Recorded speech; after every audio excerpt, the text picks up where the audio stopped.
यथाग्निर्दाहिका शक्तिः रामकृष्णे स्थिता हि या सर्वविद्यास्वरूपाङ्गतां शारदां প্রণমাম্যহম।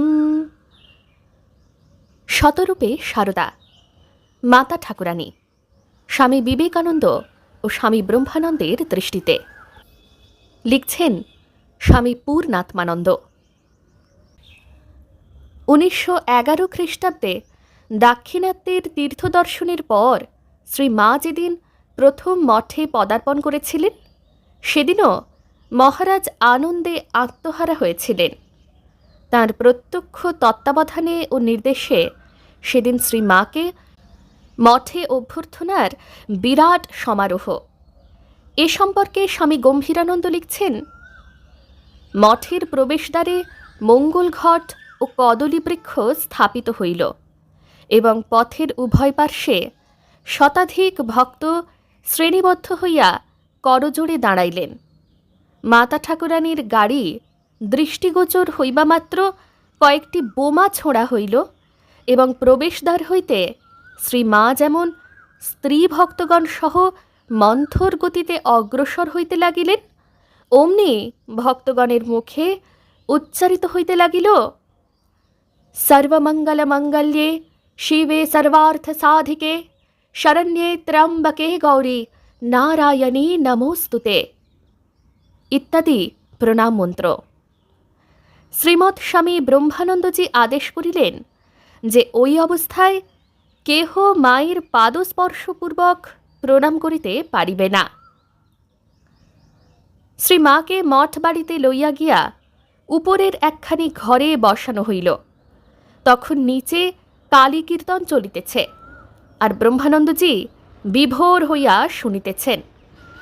সহসা দেখা গেল তাহার শরীর অসাড়, হুঁকার নল হাত হইতে খসিয়া পড়িয়াছে।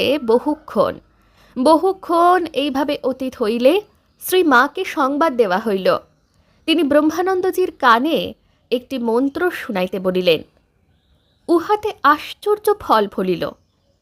মহারাজ বুদ্ধিত হইয়া গায়কগণকে উৎসাহ দিয়া বলিতে লাগিলেন, হ্যাঁ, চলুক চলুক, যেন সবেমাত্র তিনি অন্যমনস্ক হইয়াছিলেন। মহারাজের দীর্ঘকালের অন্তরঙ্গ সেবক এবং রামকৃষ্ণ মঠ ও মিশনের প্রবীণতম সহাধ্যক্ষ স্বামী নির্বাণানন্দ অনুরূপ একটি ঘটনার কথা বলেছেন। সেটি ঘটেছিল শ্রীরামকৃষ্ণের এক তিথি পূজার দিন। স্বামী নির্বাণানন্দ বলেছেন, একবার মা আসবেন মঠে। সেদিন ঠাকুরের জন্মতিথি। মা আসবেন বলে মঠের গেট সুন্দরভাবে সাজানো হয়েছে। মঠের গেট থেকে ঠাকুরঘর পর্যন্ত মঠ প্রাঙ্গণে মায়ের চলার পথে লাল শালু বিছিয়ে দেওয়া হয়েছিল।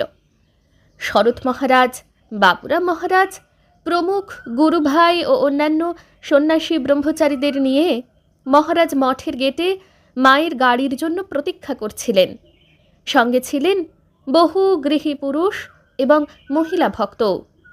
মায়ের গাড়ি দূর থেকে দেখা মাত্র মহারাজের কণ্ঠে উচ্চারিত হল, জয় মহামায় কি জয়, জয় ভগবান শ্রীরামকৃষ্ণ দেব কি জয়।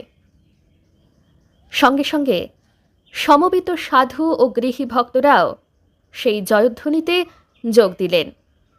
স্ত্রী ভক্তদের উলুধ্বনিতে মঠভূমি মুখরিত হয়ে উঠল।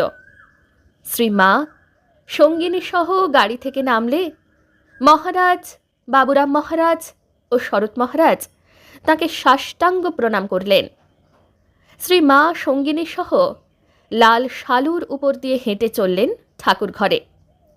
সেখানে মহারাজের নির্দেশে শুকুল মহারাজ অর্থাৎ স্বামী আত্মানন্দ শ্রী মাকে ঠাকুর ঘরের সিঁড়িতে ওঠার মুখে আরতি করলেন।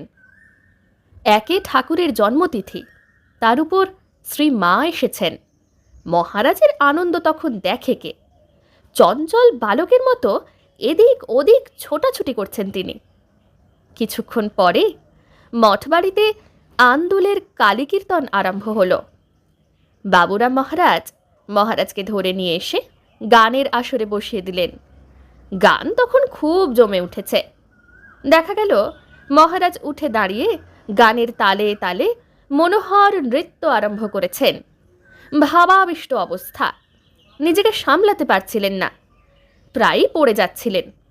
শরৎ মহারাজ ধরে ফেললেন এবং বসিয়ে দিলেন। ভাবের রেশ কিন্তু তারপরেও কিছুমাত্র কমার লক্ষণ দেখা গেল না। বসে বসেই গানের সঙ্গে সঙ্গে মহারাজের শরীর নৃত্যের ভঙ্গিতে দুলতে লাগল। গুরুভাইরা মহারাজের সেবকদের সাহায্যে তাকে ধীরে ধীরে গানের আসর থেকে তুলে নিয়ে মঠবাড়ির নিচের ঘরে নিয়ে এলেন। ভাব উপশমের নানা চেষ্টা হলো, কিন্তু কোনো ফল হলো না। কাঠের পুতুলের মতো তিনি বসে রইলেন। আধ ঘন্টার বেশি সময় চলে গেল। বাহ্যজ্ঞান ফিরে না আসায় সবাই চিন্তিত হয়ে পড়লেন। মায়ের কাছে তখন খবর গেল। মা মহারাজের জন্য থালায় করে কিছু প্রসাদ পাঠিয়ে দিলেন। গুরুভাইরা সেই প্রসাদ গ্রহণ করার জন্য মহারাজকে অনেকবার গায়ে হাত দিয়ে বাহ্য চেতনা আনবার চেষ্টা করলেন, কিন্তু কোনো ফল হলো না। মায়ের কাছে আবার খবর গেল। মা তখন স্বয়ং সেখানে এসে মহারাজের গায়ে হাত দিয়ে কোমল স্বরে বললেন, ও রাখাল, প্রসাদ দিয়েছি, খাও। সেই স্পর্শ এবং আহ্বানে যেন মন্ত্রের মতো কাজ হল। ধীরে ধীরে চোখ মেলে চাইলেন মহারাজ। চেয়ে দেখেন তার পাশে স্বয়ং মা। চমকে উঠলেন মহারাজ। সর্বশরীর তাঁর রোমাঞ্চিত হয়ে উঠল। তিনি ব্যস্ত হয়ে মাকে সাষ্টাঙ্গ প্রণাম করলেন। মা তার হাত দুটি রাখলেন সন্তানের মাথায়, মিষ্ট স্বরে বললেন, বাবা, প্রসাদ খাও। মহারাজ জড়ানো কণ্ঠে বললেন, হ্যাঁ মা, এই যে খাবো। সন্তানকে প্রকৃতিস্থ দেখে মা উঠে গেলেন। মহারাজ তখন প্রসাদ গ্রহণ করলেন। স্বামী নির্বাণানন্দ দীর্ঘকাল গুরু সেবার সুবাদে শ্রী শ্রী মাকে মহারাজ কোন দৃষ্টিতে দেখতেন তা প্রত্যক্ষভাবে দেখবার এবং জানবার এরকম সুযোগ অনেক পেয়েছেন। তিনি বলেছেন, মায়ের প্রতি ছিল মহারাজের অপরিসীম শ্রদ্ধা ও ভক্তি। অবশ্য শ্রদ্ধা, ভক্তি প্রভৃতি কোনো শব্দ দিয়েই মহারাজের ভাবকে প্রকাশ করা যাবে না। শুধু মহারাজই বা কেন, ঠাকুরের সব ছেলেরাই মাকে যে চোখে দেখতেন তা সাধারণ মানুষের পক্ষে বোঝা সম্ভব নয়। ভাব চেপে রাখা তার পক্ষে খুব কষ্টকর হতো বলে মহারাজ মায়ের কাছে খুবই কম যেতেন। আর ওই একই কারণে মায়ের সম্পর্কে তিনি বলতেনও খুব কম। বলতে গেলেও নিজেকে সামলাতে পারতেন না। ওরা তো আর মাকে সাধারণ গুরুপত্নী হিসেবে দেখতেন না, সাক্ষাৎ জগৎজননীকে জীবন্ত দেখতে পেতেন ওরা মায়ের মধ্যে। মহারাজ বলতেন, মা হলেন সাক্ষাৎ জগদম্বা, নরদেহে স্বয়ং ভগবতী। বলতেন, ঠাকুর আর মা অভেদ। একবার মহারাজের এক ঘনিষ্ঠ ভক্ত তাকে জিজ্ঞাসা করেন, মহারাজ, যিনি রাম, যিনি কৃষ্ণ, তিনি যদি রাম ও কৃষ্ণ হন, তাহলে মা কে? মহারাজ গম্ভীরভাবে উত্তর দিলেন, ঠাকুর যেমন তিনি, মাও তেমনি তিনি। কথাটি বলেই মহারাজ এমন গম্ভীর হয়ে গেলেন যে ভক্তটির আর কোনো কিছু জিজ্ঞাসা করবার সাহস হল না।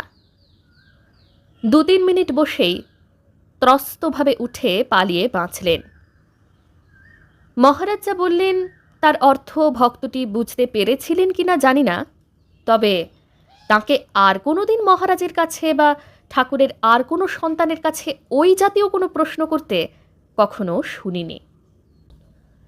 জননীং শারদাং দেবীম রামকৃষ্ণং জগদ্গুরুম পাদপদ্মে তয়ো শ্রিত্বা প্রণমামি মুহুর্মুহু। জয় মা।